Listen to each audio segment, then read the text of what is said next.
Knowing the rules of chess is just the beginning. Chess is an incredibly deep game that you can spend a lifetime learning. So let's get started.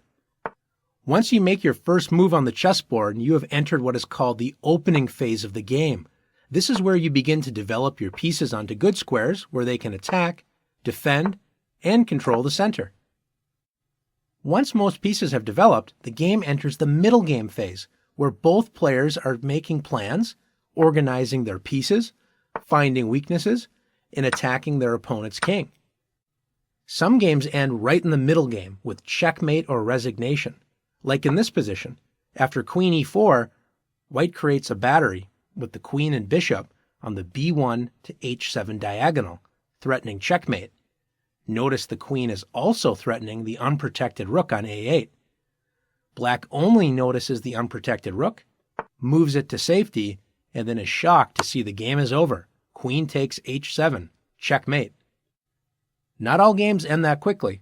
Some games continue on, and after many of the pieces have been traded away, enter the endgame phase, where the goal is usually to promote a pawn to a queen and then checkmate your opponent.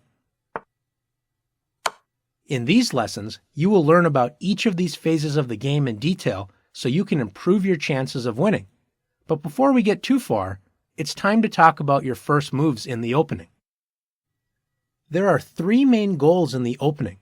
First is to establish control of the center. The center is the most important part of the board. From the center, you can launch an attack anywhere. Second is to get your pieces onto active squares. They don't have many options when they're stuck on the back rank where they start, so bringing them into the game toward the center is a good idea.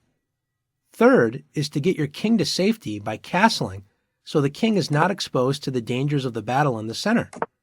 All of your opening moves should support these goals. Now it's your turn to practice making great opening moves.